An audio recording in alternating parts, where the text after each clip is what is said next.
Salam, ini tanggal 2 Mei, hari Selasa, tahun 2024. Judul video saya, keselamatan oleh iman adalah ajaran setan. Anda mungkin kaget judul video saya ini. Karena setan tidak ingin kita manusia berdosa, berbuat baik. Setan ingin kita manusia yang sudah jatuh di dalam dosa oleh karena perbuatan Adam dan Hawa, dan kita terus di dalam dosa. Tidak boleh berbuat baik. Setan inginkan kita jangan berbuat keadilan, kasih dan kesetiaan.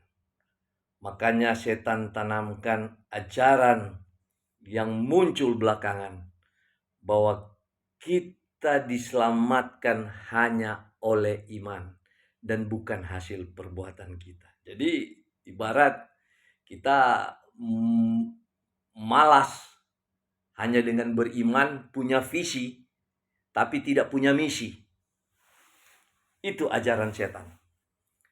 Makanya setan mengajarkan bahwa keselamatan itu bukan hasil usaha kita, tetapi itu nanti Tuhan berikan sebagai hadiah. Duduk manis saja, beriman saja, maka kita akan selamat. Itu yang setan inginkan. Setan tidak ingin kita berbuat baik untuk keselamatan kita. Setan tidak ingin kita berbuat keadilan, kebenaran, kasih, dan kesetiaan. Sedangkan Yesua menginginkan kita untuk diselamatkan oleh perbuatan kita. Sehingga kematian Yesua di salib Golgota belum memberikan keselamatan kepada kita, tetapi baru memberikan jaminan pengampunan dosa. Korban sembelihan di dalam hukum Taurat digantikan dengan korban sembelihan tubuh dan darah Yesua. Mengampuni dosa Adam dan Hawa dan keturunannya. Mengampuni, termasuk mengampuni dosa saudara dan saya. Belum menyelamatkan, saudaraku. Ada banyak ayatnya di dalam Alkitab bahwa kematian Yesua memberi pengertian kita tentang pengampunan dosa. Bukan kematian Yesua di salib Golgota belum memberikan keselamatan kepada kita. Sehingga dengan mengakui, menerima karya tebusan Yesua sebagai pengampun dosa di salib Golgota yang menggantikan korban sembelihan dalam hukum Taurat, kita menerima itu dan kita melakukan pertobatan yang sungguh-sungguh. Jadi masa sekarang ini adalah masa pertobatan, saudaraku. Bukan masa kita sudah diselamatkan. Kita telah diampuni dan kita bertobat. Kita melakukan usaha-usaha, hasil-hasil usaha kita. Sehingga ketika Yesus datang kedua kali, kita akan diselamatkan. Yesus akan memberikan hadiah, anugerah, keselamatan kepada kita. Tetapi kematian Yesus belum memberikan itu. Baru memberikan jaminan bahwa kita sudah diampuni. Jadi kita tidak lagi divonis mati, tetapi ketika kita melakukan pertobatan, melakukan perbuatan-perbuatan baik, mengasihi Tuhan dengan segenap hati, mengasihi sesama manusia seperti mengasihi diri sendiri, maka ketika Yesus datang kedua kali, kita akan memperoleh hadiah keselamatan itu, yaitu kehidupan kekal. Jadi saudaraku, waspada, hati-hati dengan pengajaran para gembala-gembala bayaran. Mereka mengajarkan, gembala-gembala bayaran ini mengajarkan ajaran-ajaran dari setan. Karena setan pun beriman, tetapi dia tidak mau melakukan, tunduk kepada Allah Bapa Sang Pencipta. Dia hanya mengimani bahwa dia diciptakan oleh Allah Bapa, tapi dia tidak mau pada peraturan dan Tuhan. Yesus mengatakan bahwa perbuatan melakukan perintah Tuhan kita akan diselamatkan, dan bukan hanya beriman saja. Itu tertulis dalam Matius 7 ayat 21. Yesus katakan, bukan setiap orang yang berseru kepadaku Tuhan, Tuhan akan masuk dalam kerajaan sorga, tetapi hanya mereka yang melakukan kehendak Bapa. Kita semua tahu kehendak Bapa itu apa. Itu ada dalam kitab Tanakh, kitab suci orang Yahudi, yaitu hukum Taurat. Anda baca kitab Mazmur, ada 50-an lebih bahwa Taurat itu menyegarkan jiwa. Taurat itu sempurna. Taurat itu kekal sampai di sorga. Orang fasik tidak mau melakukan Taurat. Bahkan Yesus ajarkan di dalam Matius 7 ayat 24 dan 26. Barang siapa mendengar perkataanku dan melakukannya. Ingat saudara, melakukan bukan hanya mendengar dan beriman saja. Melakukan perkataan Yesus, mereka seperti mendirikan rumah di atas batu. Fondasinya sangat kuat. Dan itu arti kekuatan itu kekal sampai di sorga. Tetapi mereka yang tidak mendengar tapi tidak melakukan perkataan Yesus, mereka seperti mendirikan rumah di atas pasir. Fondasinya goyah, tidak akan kekal sampai di sorga. Bahkan di dalam Matius 5 ayat 19, Yesus katakan, barang siapa mengajar dan melakukan hukum Taurat, mereka akan menempati tempat yang tertinggi dalam kerajaan sorga. Jadi ajaran yang mengajarkan bahwa keselamatan ada bukan hasil usaha kita, tetapi hadiah, kita duduk manis saja nanti Tuhan yang selamatkan, itu ajaran setan. Karena dia ingin mencari teman dengan beriman. Beriman saja. Makanya keselamatan oleh iman itu ajaran sesat, ajaran setan.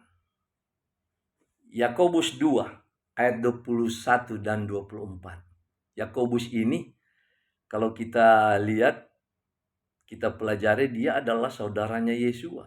Bahkan ada rumor dia adalah saudara kandung. Jadi sesudah Yesua ada saudara-saudara lainnya. Yusuf dan Maria melahirkan juga anak-anak. Jadi anak-anak bisa jadi saudara tirinya Yesua ini. Dan Yakobus ini saudara Yesua yang paling dekat. Dia paling tahu. Yakobus katakan bahwa iman harus disertai dengan perbuatan. Sehingga menjadi sempurna. Kalau iman tanpa perbuatan itu nol, kosong. Artinya masuk neraka. Bersama-sama dengan setan si iblis. Masuk ke dalam penghukuman. Neraka jahanam. Hanya karena beriman saja. Jadi pengertian kita beriman kepada Yesus supaya selamat, artinya iman artinya kita percaya ajaran dan teladannya dia. Kalau kita percaya ajaran dan teladannya, ada tertulis, jika kamu mengasihi aku, turutlah segala perintah-perintahku. Jadi harus melakukan. Kalau mengasihi, beriman kepada Yesua artinya mengasihi Yesua. Bukan beriman saja. Itu ajaran setan. Keselamatan oleh karena iman. Bukan hasil usaha kita. Sehingga kita pangku tangan, duduk manis, dan terima keselamatan. Ini ajaran setan, saudaraku. Saya tekankan kepada Anda. Lakukan perintah Tuhan. Dan jangan hanya beriman saja. Hati-hati. Ulangi lagi. hati dengan ajaran para gembala upahan, gembala bayaran. Mereka mengajarkan keselamatan oleh iman. Saya menonton video dari pendeta Mel Atok, pendeta yang lagi viral. Saya senang menonton video-videonya. Tetapi ada satu video dia mengoreksi ajaran Ibu Heni. Katanya dia bilang keselamatan itu hanya oleh iman. Banyak sekali. Di luar Yesus tidak bisa berbuat baik. Oh, ini aneh. Orang yang berdosa tidak bisa buat baik. Manusia tidak bisa selamat karena perbuatan baik. Ini ajaran-ajaran yang aneh. Manusia tidak bisa selamat karena berbuat baik. Kita manusia, tidak ada manusia yang benar di hadapan Allah. Bahkan tidak ada seorang pun yang dianggap Tuhan berbuat baik. Tetapi dengan memberikan perintah, hukum, dan ketetapan Tuhan, Tuhan mengharapkan kita untuk berbuat baik dan benar. Jadi dengan perintah, peraturan, dan ketetapan inilah yang kita lakukan. Yang Yesus katakan, bukan setiap orang yang berseru-seru kepadaku berseru kepadaku Tuhan, Tuhan, masuk dalam kerajaan sorga. Tetapi hanya mereka yang melakukan kehendak Bapa. Jadi tidak ada seorang pun yang berbuat baik di hadapan Allah. Tidak ada seorang pun yang benar di hadapan Allah jika tidak ada hukum Allah. Jika tidak ada hukum Allah, tidak ada yang bisa dibenarkan. Tidak ada yang bisa berbuat baik. Tetapi oleh karena ada hukum Allah, peraturan dan ketetapannya, maka Tuhan menghendaki kita melakukan itu bagi kebaikan kita.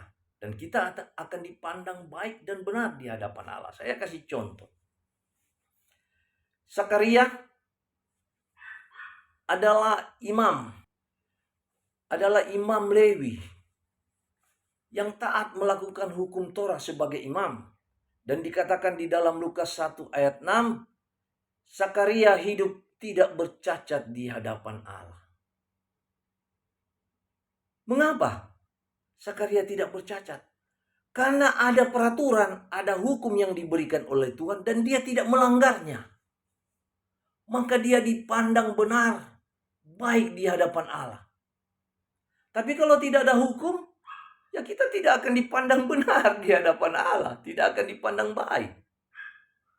Karena ada hukum mengatakan jangan membunuh. Ya kita berbuat baik, jangan membunuh, jangan mencuri, jangan berdusta, jangan berzina, dan banyak lagi hormati orang tua.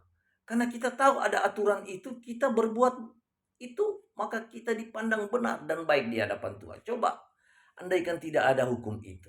Seperti kehidupan bangsa-bangsa yang tidak dipilih oleh Tuhan. Mereka berzina, membunuh, mencuri. Mereka tidak menganggap itu suatu perbuatan baik atau jahat. Mereka tidak bisa bedakan itu. Jadi tidak ada seorang pun yang benar dan baik di hadapan Allah. Tetapi dengan ada hukum Allah dan kita mentaatinya, kita berbuat baik. Seperti dicatat di dalam 1 Raja-Raja 3 ayat 6. Daud dikatakan hidup benar, setia di hadapan Allah. 1 Raja-Raja 9 ayat 4. Tetapi ada satu ketika Daud pun berbuat salah. Tetapi dengan kembali berbuat melakukan perintah, peraturan, dan ketetapan Tuhan, Daud dipandang setia dan benar di hadapan Allah. Ketika Daud bertobat, dia bertobat dan melakukan perintah, peraturan, ketetapan Tuhan, Daud dipandang sebagai orang yang setia dan benar di hadapan Allah, walaupun dia pernah berbuat salah. Jadi saya mau katakan, jika tidak ada hukum Allah, Bagaimana Allah memandang kita benar baik di hadapan Allah? Tentu tidak. Kalau tidak ada hukum Allah, kita akan dipandang bersalah. Oke? Saya ulangi lagi bahwa ajaran keselamatan hanya oleh iman saja adalah ajaran setan yang diajarkan oleh para gembala upahan dan gembala-gembala bayaran yang tidak bertanggung jawab. Mereka ingin Anda di dalam jemaat duduk manis saja, beriman saja, tanpa perbuatan, tanpa berbuat baik. Semoga video saya ini menginspirasikan Anda. Salam.